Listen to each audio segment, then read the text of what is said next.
That's why the punishment was there. Apostasy is, the pre-modern world, apostasy was the norm. If you were in a religion, you chose to leave it, pretty much it was a death sentence. So the Jews have apostasy laws. Christianity followed Judaism, so that would have been Jesus' position, but their apostasy laws came through the church. So they had apostasy laws. So it was, I don't think modern people now, those are ahkam sultaniyah.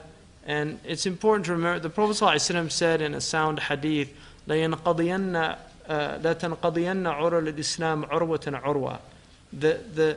The rungs of Islam, so to speak. Urwa is really what you hold on to, but those placeholders of Islam are going to go one by one. And he said, كُلُّ مَا تَنْقَضِي عُرْوَةٌ يَتَشَبَّثَ النَّاسُ بِالَّتِي تَرِيهَا. Every time one of those holding places goes, people will cling to the next one. And he said, أَوَّلُهَا, the first one, أَوَّلُهَا, intiqadan is al-hukmu. The first thing to go will be governance. And the last thing to go will be prayer. So the idea that Islamic law is coming back is a modern fantasy.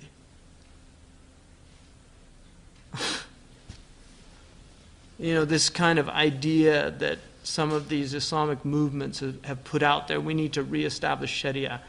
You're going to apply Sharia in the modern world. You create consumer societies, put false desires into people, and then you're going to, cut off their hands when they steal things.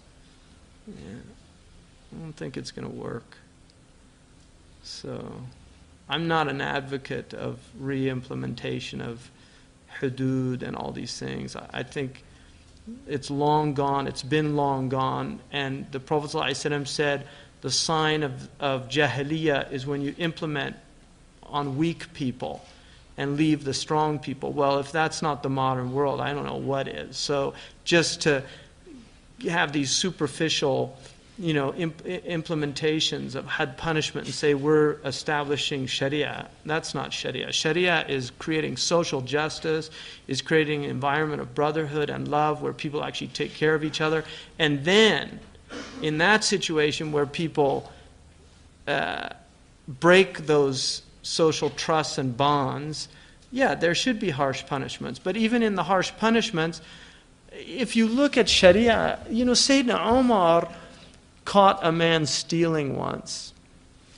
And he said, and this is sound, he said, "Did you steal? Say no." And the man said no. And he said, "Get out of here." Wallahi. They've got this fantasy that these people were these bloodthirsty. They wanted to protect people, to hide them. In Maliki madhab, for adultery, if a woman becomes pregnant, you're supposed to ask her, the qadi is supposed to say, did you go to the hammam? Did you use a washcloth that somebody had used before? Like inseminating herself. Did you swim in a pool that a man had swum? It's like trying to find excuses for people.